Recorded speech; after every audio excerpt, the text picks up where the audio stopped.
Sound production, take one. You don't like me cooking? Sound production, take two. Today we will be discussing Robert Eggers' The Lighthouse. Why you laugh? No, it just sounded like you said. It's not. It's fine. Keep going. I'm sorry. Well, you've disrupted the flow, so now it needs to be said. It just sounded like you said rob bird, like robbing a bird. Oh, okay. I'm silly. My own brain. It's fine. I'm not gonna do that again. As always, we do spoil our movies, so if you have not seen The Lighthouse, I recommend that you skip this. Okay, so yeah, The Lighthouse. William Dafoe plays aged, withered veteran lighthouse keeper Thomas Wake, who consumes entirely too much alcohol and has a very authoritarian governing style. Robert Pattinson, who joins William Dafoe as his, for lack of better words, understudy. Well, he's not studying under him necessarily, but he's there to assist. Robert plays Efren Winslow, who later turns out to really be Thomas Howard. I don't know if I said this, but they're lighthouse keepers.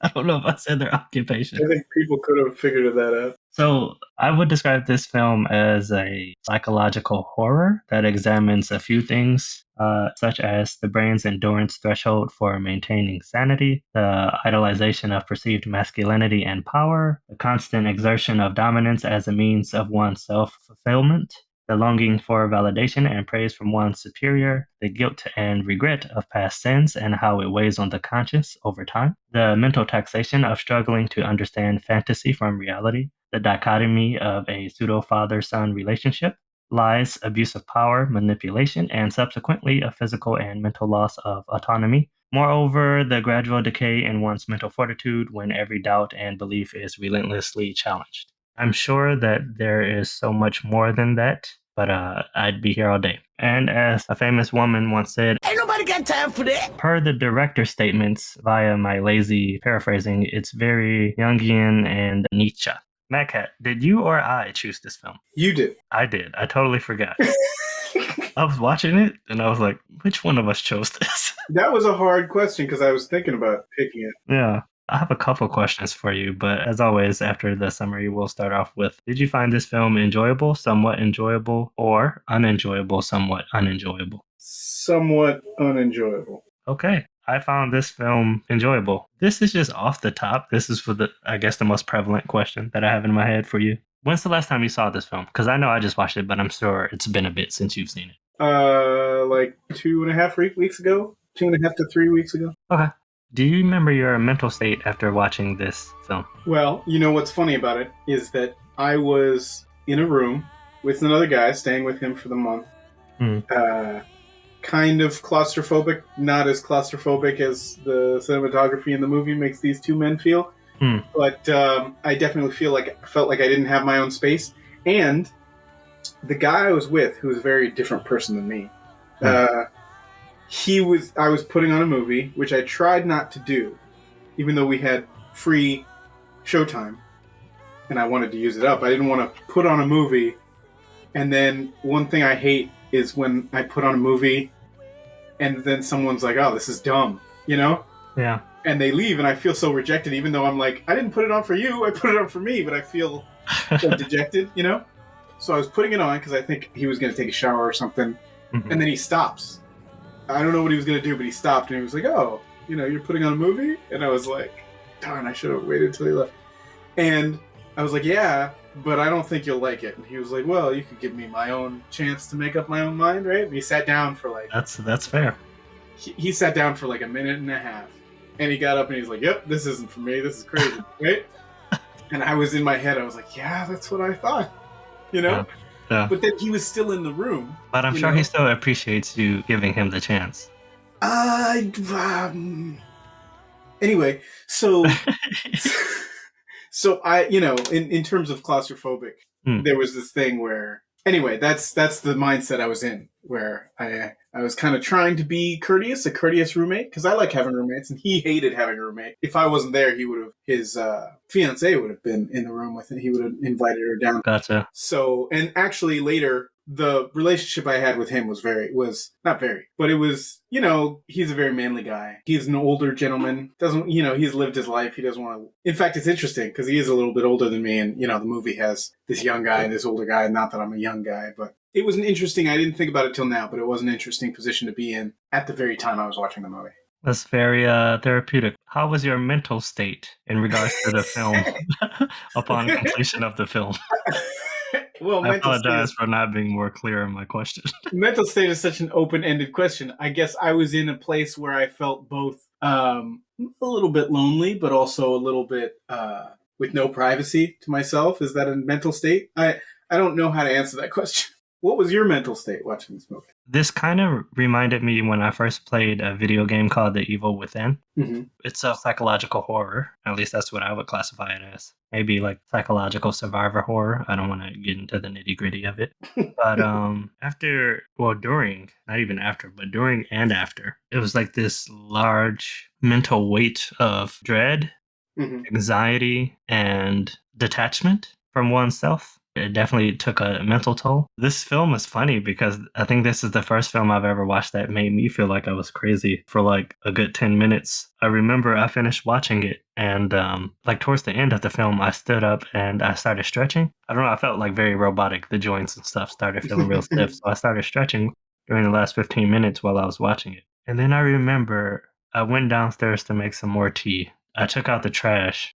And then the next thing I know, I was in the bathroom shaving my mustache. And I wholeheartedly like blanked out. And I opened my eyes to the point where I realized what was going on. And I was like, why am I shaving? That was my feeling. If I had to be more accurate, I would say it was akin to having brain fog and feeling detached due to brain fog. So did you forget you were watching the movie? No, there was never a point where I forgot that I was watching the film. I was very aware. I'm saying like after the film. Oh. I did a series of tasks and there was a lapse in heightened consciousness of what I was doing, You were turning into a robot. I thought maybe you were shaving your mustache to, further remove yourself from the characters in the story. That's pretty funny. They had some dope mustaches. No, I was not. I don't even know. Like I had planned to shave sometime this week, but it definitely wasn't today. And I just did it. And I don't know why. This film is definitely an experience. I'll put it that way. As I said, I found the film enjoyable. I think that this is something that could like fill a whole lorry just with academic research papers, and each one can have a different interpretation from the next. Mm-hmm. I haven't had too much time for it to ruminate. The result of most of my marinating was in the intro when I said the themes. I think that the acting in this film is phenomenal. I think it's fair to say that everybody expects William Dafoe to be phenomenal in whatever film he's in. Mm-hmm. I think Robert Pattinson is a great actor. The cinematography was great. It was the first time I felt that aspect ratio helped the mood. What are some things that you appreciated about the film? Well, technically and actor-wise, I think it was amazing. I liked the visuals. I kind of always appreciate a movie when it's willing to be very weird.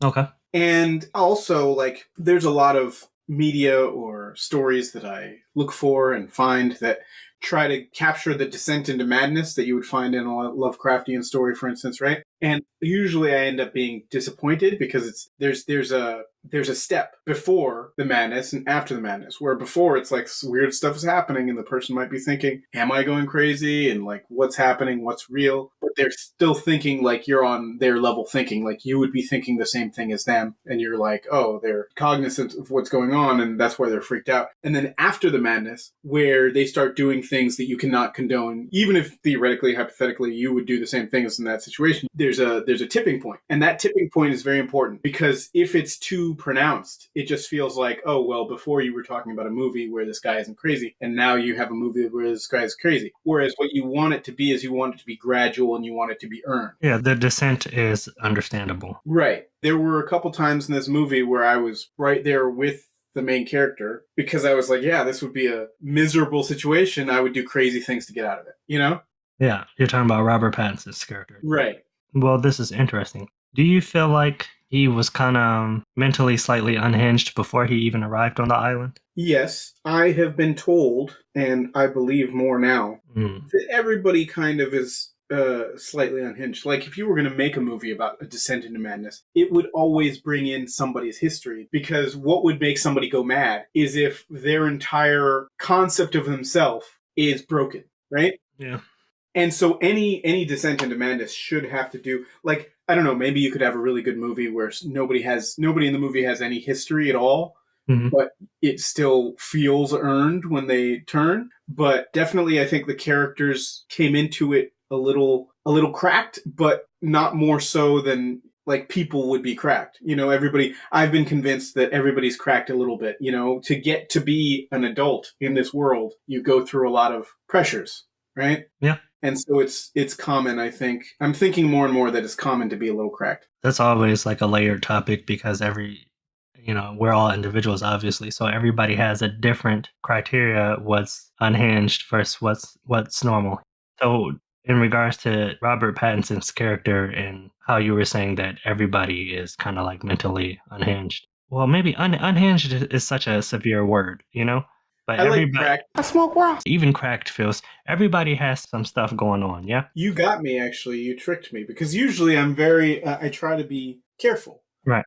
On this topic, because I know when people say things that are so broad, right? Mm-hmm. Like when people say things like, "Oh, people don't change," or "Men are all, dogs underneath." What they're really saying is they're saying something about themselves, right? Possibly, yes. Yeah, so if I'm saying like everybody's cracked, what I'm really saying is I'm cracked. And I can't conceive of a life where I wouldn't have been. So kudos. That definitely wasn't my intention. So in this movie, you have an old guy and a young guy, right? Yes. And the old guy is supposed to be the authority figure, and the young guy is just supposed to listen and take it and work, right? Yep. Most people have gone through that kind of relationship before as a child with their parents. And so when you have this old guy, like one thing that I went through watching the movie was I was thinking of myself as, even though the main character is the young guy, I was thinking of myself as a father. You want to be stern, you want to lay down the rules, you want them not to take advantage of things and be lazy or whatever. But at the same time, you're looking from the perspective of this young guy who feels like he's being taken advantage of, right? I feel like that's such a hard struggle that it's more common that people are going to get through childhood and get through that relationship not perfect, not unscathed, mentally. You should probably get out of it unscathed physically. So I was watching it and I was thinking, that's one of the things I think about when I say that most of the world is a little cracked. You can have tiny little cracks, Yeah. Like if I had watched this 10, 15 years ago, I wouldn't have been thinking about, fatherhood or whatever. But it would have been easier for me to fully be in the younger man's role, because I very much got to the first meeting of they get onto the island their first night. He's already being like, I'm not going to listen to you because I know what the book says, and I know what I want to do. That's interesting because we see it a little differently. When you have a defined set of rules, yeah, if me and you are construction workers and we both had to take OSHA testing and refer to the OSHA manual, if I see you repeatedly breaking numerous rules within the OSHA manual upon our first sit down, in my head, I'm going to be like, I should not take after this guy. And that's what William Dafoe, first of all, his hygiene was horrible. He didn't have any manners. It's very clear that he had been isolated for far too long. And this is from Robert Pattinson's view. Yeah. He was extremely rude. He didn't follow the code of conduct at all. They were supposed to alternate jobs, and all he did was do the light tending job while he had Robert Pattinson do all of the grueling work. And whenever Robert brought up the defined code of conduct and rules, William Dafoe's response was, "This is my island." And you've been in at least a few jobs, I'm sure, where somebody's like, "I own all the jobs that I've been in." What I gathered from what you were saying is that Robert kind of came in entitled. He seemed brash. I don't want to say entitled. He did expect fair time with the lighthouse, which isn't unreasonable, especially if it's in the manual. Do you think if you were in Robert Pattinson's situation, what would you have done to tell Willem Dafoe's character off? I mean, I think he did the best he could. When they were drinking, he made it very clear that this is something we're not supposed to be doing. And William Defoe did the very typical, bend the rules. It's not that big of a deal. It is a big deal when you didn't bend 50 rules before this, yeah? So I kind of probably would have had the same reaction with Robert Pattinson. But eventually, Robert Pattinson's character just goes along with everything. That's due to stress and isolation, in my opinion. Whereas his initial response was, okay, I'm just not going to be very sociable with this guy. He's very much so to me in the beginning. I'm just going to do this job. I'm going to get this paycheck. Yeah. Yeah. Over time, of course, yeah, he does finally reluctantly give in to drinking. He accepts that William Dafoe is going to stay in the lighthouse while he does literally everything else. He accepts that he's going to be berated while William Dafoe just doesn't hold himself accountable for anything. I understand it. Not everybody can do it, or not everybody can do it for a certain period of time. It just depends on your tolerance threshold. Everybody handles it differently. Some people are like, I'm going to tell this person off. Some people are like, well, I'm just going to bear with it. Some people are like, oh, they do that to me, we're going to be fighting. But see how much the reaction of fighting is going to get you far in life. Whenever somebody is like rude to you, it's not going to get you very far. Right. But every once in a while, fighting, would you say, is the right course of action? In most circumstances, there's not a need to fight, but I'm not ignorant enough to think that there are never circumstances, because in some there are. As far as people that are like, oh, I'm going to tell them off, there's a time and a place, yeah? Mm-hmm. Sometimes you definitely need to stick up for yourself, but I think you need to kind of think ahead and see, is it worth it? So over the course of the movie, I definitely turned towards the side of Robert Pattinson's character, because Willem Dafoe does what Willem Dafoe does, and I was like, this guy's crazy, right? But there is a scene, speaking of assault, where he slaps the life out of him. Well, what I was thinking was the scene where they almost, well, I don't want to say almost. It looks like they're going to kiss. Yeah. And, they're staring into each other's eyes, lips kind of breath close to each other. And then when the moment, kind of veers off, they push away and they start fighting. They put up their dukes, right? Yeah. And it seemed like the impetus for that was mostly on the side of Robert Pattinson's character to like, no, we're going to fight. That seemed like he was the quicker one to, shift things towards violence. Is that what you saw? Well, I think it's important to add context. Before that moment of, whoa, are they going to kiss? They were slow dancing together. Yeah. Prior to this, Robert Pattinson was supposed to have been off that island long ago. Right. And that's one of the great things about The Descent into Madness, is they lay the groundwork for how bad it is here. There was raging weather. The house was dilapidated. Water was coming. They're running out of food. Yeah, they had to ration stuff. At this point, they're both raging alcoholics. And I've seen situations where I've been in a situation where I thought, well, I can handle anything for a short period of time. And you're watching the clock run out. Yeah. And then once that clock runs out and somebody says, oh, we gotta put in 4 more hours or whatever. And suddenly everybody just like lets loose and they're like, I can't believe my life, So that was a good turning point. So all of that prefaced this awkwardness after they slow dance with each other, and then they kind of are embracing each other and singing, and they look into each other's eyes and you think they're going to kiss, and then they push back. This film, you had to remind me of the term for the complex. Guy wants to kill his father. Oedipus. Yes. Oedipal complex. That's a heavy theme in the film. However, so is the ingrained desire to prove one's masculinity. So once they push each other off, like, oh, what the fuck? And then they throw up their hands. That's, once again, Robert challenging his pseudo-father for dominance and power, and his pseudo-father feeling the need to show him who's the boss. There's also the isolation and alcohol that affects it as well. Of course. There's all this pent-up frustration and aggression, because right off the bat in the film, you could tell, I felt like if I was Robert Pattinson, in my head, I would be like, I'm about ready to knock this dude's head off, man. Especially when he slapped him. And you can see that aggression and frustration come out because Robert stays silent. That's the difficult thing about staying silent to someone verbally abusive that's in a position of power. It's gonna repeatedly take its toll. So you have to find other avenues to kind of release that stress. He didn't have a lot of avenues being stuck on that. Yeah, he didn't have any. He couldn't even talk to the birds. You can see it come out when the seagull that he kept encountering, when he snapped and grabbed the bird and brutally murdered the bird. Oh, you think some of that anger was towards the old man? Yes, most of it.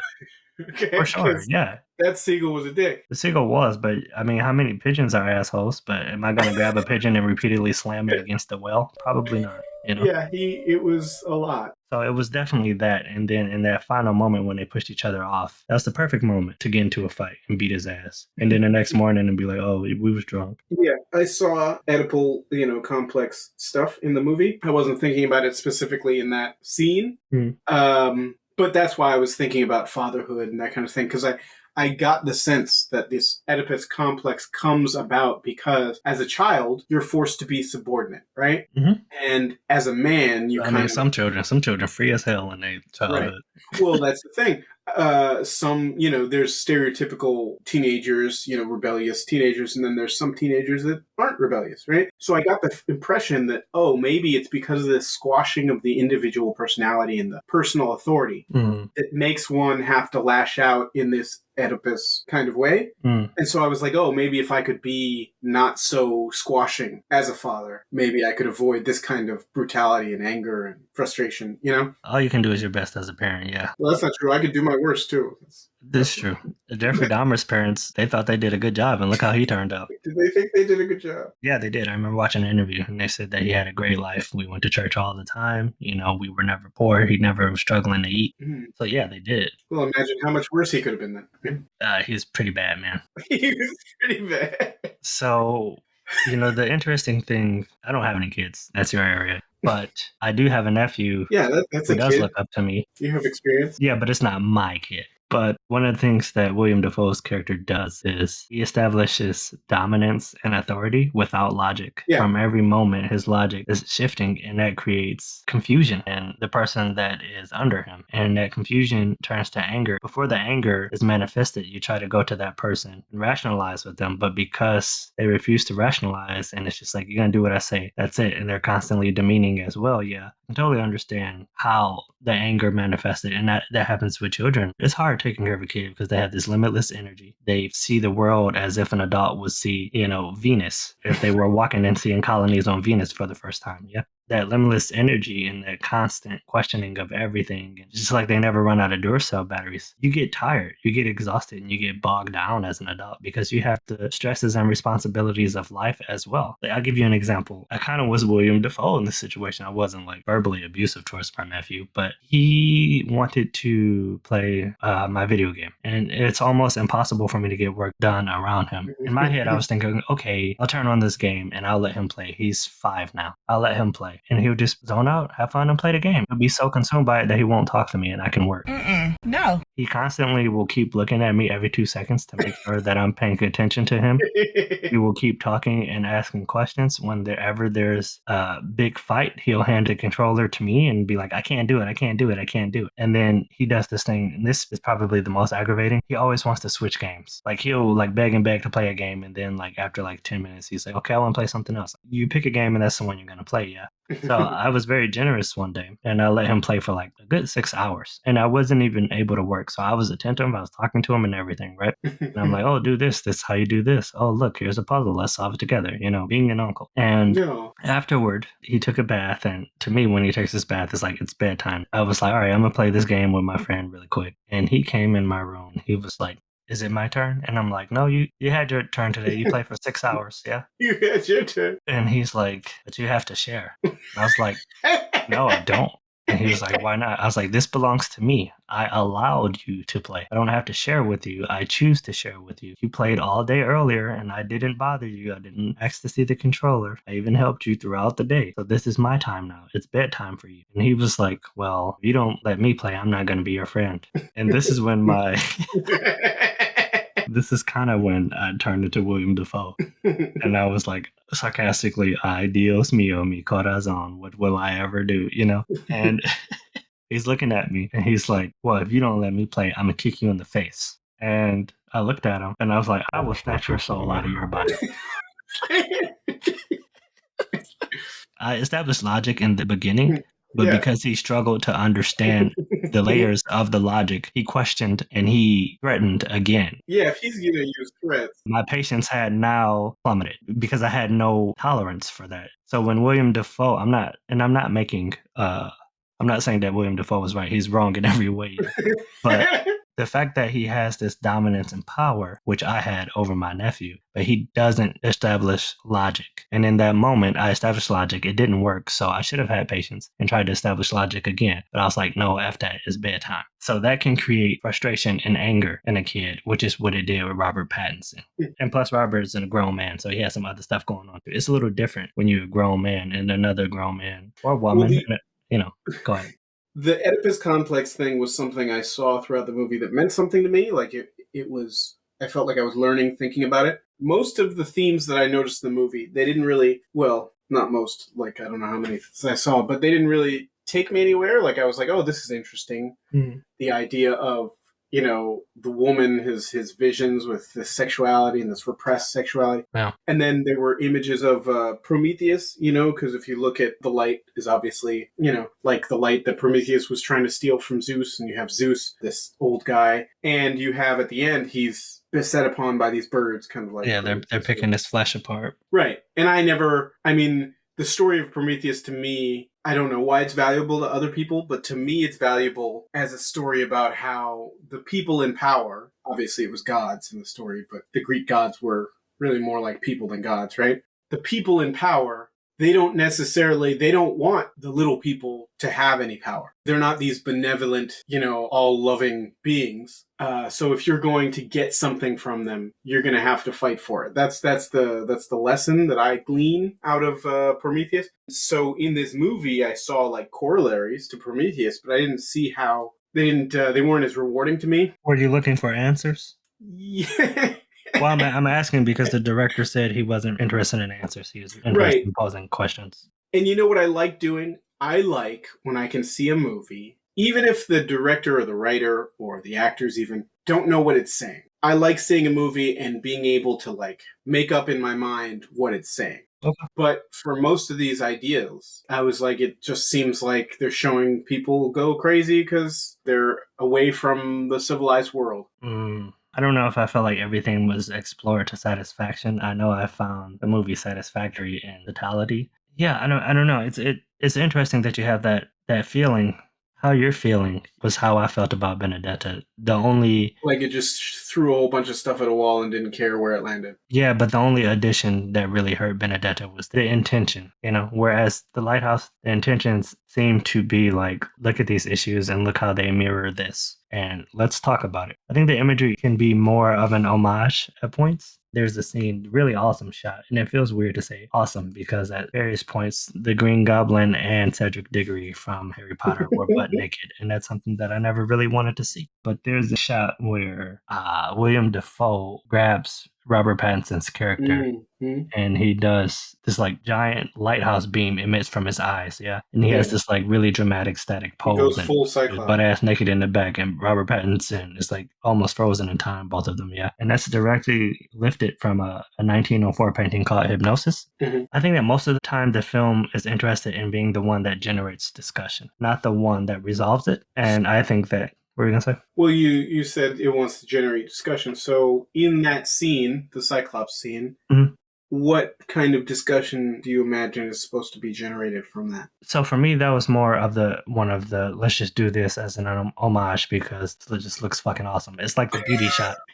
That's maybe one of two beauty shots. The other one is a bit dark, but it would maybe be considered a beauty shot as well. If I had to like reach, it's more so just tying into the loss of sanity and the blending of reality versus fantasy. Because Robert Pattinson's issue for a long period of time is not only does he shut down and carry the burdens of William Dafoe's abuse, he also carries the burdens of his air quotes hallucinations. The mermaid scene is in reference to sexual frustration due to isolation, due to loss of sanity, yada, yada, yada. The mermaid herself, I'm sure there are many things to be drawn upon from her, but this is where I kind of bit myself in the foot by literally just watching this film. So it will require a couple more watches for me to, I guess, get more creative as far as analysis goes. But I will say that this is the first film, when they first showed the mermaid, I felt fear. Why did you feel fear? Was the first thing she was tied in nets and her eyes was closed while she was laying? Yeah, in the seaweed, she was tied in. Yeah, so you see her and it's as if she's dead. You don't know she's a mermaid. She just looks like a dead woman that like maybe had recently drowned at sea. And then he does some creepy stuff.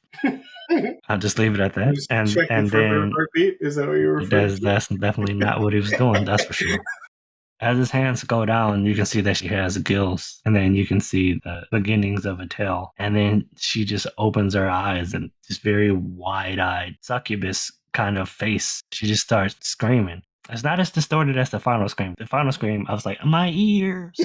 It wasn't a fear as in I'm afraid. It was a fear as in this is anxiety inducing and I'm uncomfortable. But I want to go back briefly to the Cyclops scene, because there's a couple things. One, it's confusing to me imagery wise, and I know this is me making maybe it more difficult for myself to interpret. But the entire movie, Robert Pattinson is trying to get up to the lighthouse, and Willem Dafoe is denying him being able to step into the light. So it's odd, this imagery of him shining down the light from his mind, from his eyes, into Robert Pattinson. Because it looks as though, it looks like wisdom, it looks like control maybe, and it looks like all these things that Willem Dafoe really doesn't have for Robert Pattinson, and even if he did, he wouldn't give them away. So it would make more sense if there was like you know how there's flashers and they wear like the big duster trench coats and they might go around and then like open their coat real quick. If that was the scene and then you saw like maybe from behind Willem Dafoe, and Robert Pattinson had to open up the jacket and see the light. Something like that would have been more in line with how I see the characters. But also you said something like, it's a beauty shot. You know, they're doing these homages. But when I think about the way you're saying that, the other way to say that to me reminds me of movies where there'll be something that happens that looks really cool, but you can tell because it's kind of disjointed from the rest of the movie, you can tell it's like, oh, they made this shot for the trailer to get you into this movie. That does happen, yeah. Right, and that's what it felt like when you were talking about, oh, you have to get this beauty shot. It's going to look good in this moment, you know? I think that this kind of reminds me of way back when we discussed Hereditary, and I was like, I don't expect you to be an expert on demonology, yeah? Mm-hmm. But if you don't have somewhat of a bearing of the nuance of that, then you won't understand the purpose of the score within those scenes. You won't understand how strong the score ties into the story and how it reveals a lot about the story. Mm-hmm. So this is kind of akin to that, where that painting Hypnosis, I believe Sasha something is the painter / sculptor that did it.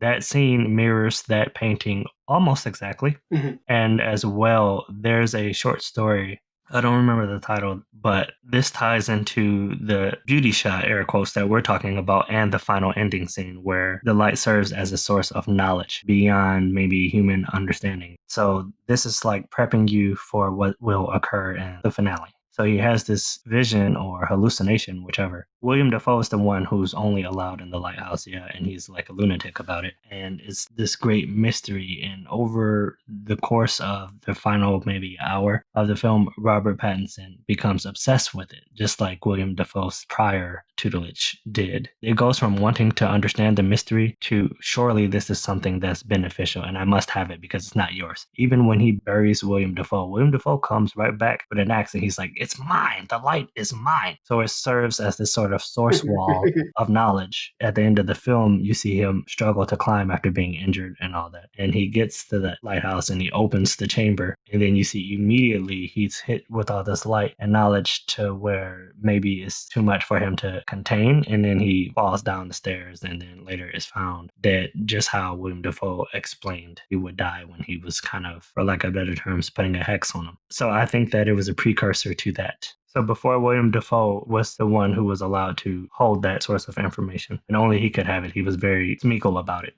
And then he was very Gollum about it, right? Yeah. Isn't that Smeagol's name? Yeah, but Smeagol turned into Gollum because of this. Oh, so Smeagol is the person before that was normal. Okay, I don't know shit about the Lord of the Rings, so that's interesting. But yeah, and then Robert finally acquired it at the end, but to his detriment. That's it. So at the end, because I knew that was going to be the biggest, obviously, in most movies, the end is the most important part to me. But so he comes up to this light, finally, after all this time, after all this struggle, and he sees the light seemingly burned into his retinas and burned into his soul, this light, and then he's quickly brought back down to earth and suffers punishment from all the seagulls, right? Mm-hmm. Which was weird to me because you said, and I even mentioned Prometheus, so seeing the light as wisdom, it's not too much of a stretch, but also when I saw when he takes in the light, there's kind of an ambiguous expression on his face that could be pain, but it could also be ecstasy. It reminded me of Sunshine, in the movie Sunshine, if you stood in the sun too long, you would get this mental love and madness. This is maybe an oversimplification, but I saw it as a mind absorbing too much that it can handle. So I think what you said when you said or, I didn't see it as or. I felt it was all those things at once. Right, which would make sense for a Lovecraftian story where a human being finally reaches the truth of the universe, which a human being's mind was never supposed to contain, right? Unless you're Lex Luthor. Or apparently Willem Dafoe, right? Yeah. Who wouldn't make a bad Lex Luthor. But it felt when I was watching the movie less like this was something that was just beyond good or evil or human or alien or even ability to, capture and recognize in a film. Yeah. And more like it was him being punished by like a divine morality for his evils. And I think that's one of the reasons why I didn't like it, because he descended into doing worse and worse things because of his guilt of not helping his boss in the beginning, before the movie even starts, right? So he was it seemed like he was on a doomed path, cursed because of his wickedness is not the right word, but weakness. And so that's what it felt like when he reaches the light, like he's not worthy of it. So he's pushed back down, to hell, basically. There's a case to be made that is punishment, because there's that funny scene where he's like, cooking sucks. And he's like, just say you like my lobster. I saw you eating my lobster. And then William Dafoe just snaps, and he's like calling upon Poseidon and, these black waters with dark salt foams to erode his body and get picked apart. You dragged to the depths of the water. Nothing but brine. Yeah. And at the end of this fight, and William Dafoe gives a knockout. I can't even call it a career performance because every performance he does is a career performance. But his eyes gradually increasing in size. The orange around his eyes is just like almost glowing. It's so vibrant. Yeah. And the whole time, Robert Pattinson. That's funny you say orange, since it's a black and white movie. Yeah, they were lit during that. If you don't believe me, go back. It never happened. It's a made-up tale. And You don't believe me? Go back. I just watched it, and he was scurrying. Yeah. Robert Pattinson scurrying back, and he's kind of like scared and horrified. And after William Dafoe is done with this long monologue of pretty much hexing Robert Pattinson, Robert's like, "Okay, you win. I like your lobster." But I don't know. I don't know if I saw that as, you can make the argument for punishment, but I don't know if I feel that it was like outright punishment. Yeah. See, the other thing that made me feel like it was punishment was the seagulls, because the seagulls claimed to have been the old souls of dead sailors, right? According to William, yeah. Yeah, according to, right. And obviously he killed the seagull, so it seems like a fitting hellish punishment to lay there exposed. I think that's like a blend of reality, where if your corpse is floating at sea, you will get picked apart by seagulls because you're food. Yeah. William Dafoe constantly throughout the film told what he viewed as reality and what Robert viewed as fables. This is maybe a reach, but there's one seagull that is missing an eye, and to me, in a way, that seagull doesn't represent. It's a type of punishment, but it's a self-imposed punishment where it represents the guilt that he has from kind of running away, from not helping someone that needed his help and ultimately died. But I don't know if that makes sense, but that's kind of how I saw it. I didn't see the seagulls as necessarily divine punishment. I just thought it was like an allegory for guilt. Well, it seemed very divine, partially because, it's a tall lighthouse. He falls down the lighthouse, and I was expecting him to fall to the bottom of the lighthouse, but in the last scene of the movie, he's naked out, on the rocks. Yeah, strong about the rocks and getting picked apart. Yeah. Maybe if I had seen it more as an eldritch, unknowable, dark god, rather than a more traditional, punishing, duality, binary, more morals god, I would have been more happy with the film. Do you think it's a possibility, because you seem to be struggling to place it into a category, that hinders your enjoyment? Yes, because it felt like it made the movie smaller. Because, like I said earlier, I liked the idea of how well they did the Descent into Madness, and it would be a more fitting Descent into Madness movie without a punishment at the end. I know, like, some reviewers, they had trouble putting this film into a genre because it's so many different things. It doesn't properly fit into just one thing. And to me, it just exists. So for my brain, I do see this as, like I said in the beginning, like a psychological horror with a, focus on these particular themes. I'm not going to go at length at this, but with a lot of these things that are heavily based on how you interpret it, a portion of what you get out of it is what you're going to bring to it, you know? Mhm.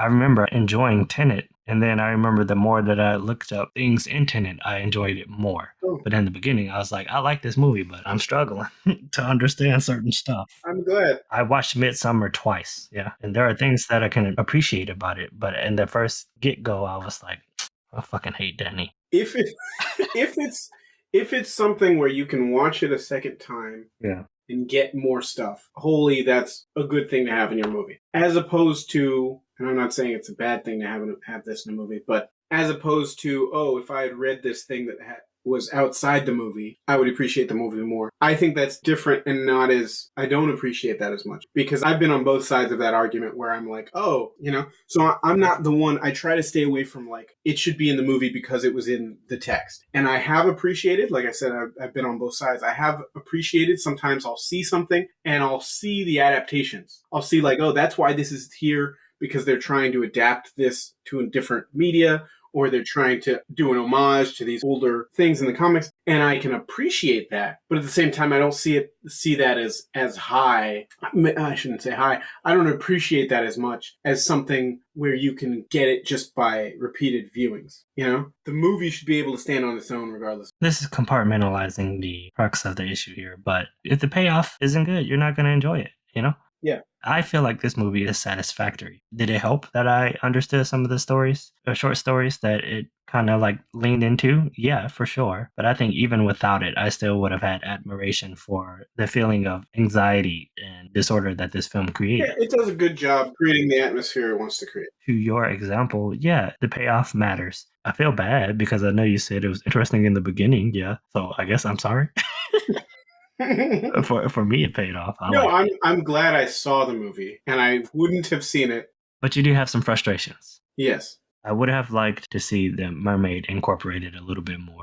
That fear that I had from her in the beginning, it never came back. Well, it's interesting because that I was so surprised that you actually saw the mermaid alive, because it's a very claustrophobic movie about these two guys, and you could have had it be purely, you know, you only see these two guys because there's a lot of sexual tension, right? Mm-hmm. And that kind of sexual tension would be, I don't want to say it would be stronger, but I could see someone trying to make it stronger by denying even the whole of a female presence, because he finds this little mermaid chiseled wood carving, right? And you feel that longing of like, he's all alone here. This is all he has. This is like the closest thing he has to a companion. And that's so sad. And so there was a little hope for me. You were scared. I had a little hope when he sees the mermaid, because it's like, even if he's going to be ripped to shreds by mermaids, there's going to be someone else, you know? There's a bigger world out there, and they're not just stuck on this island that's the last people on Earth. If I would have been able to add another beauty shot, typically there's like one beauty shot unless you're Michael Bay, but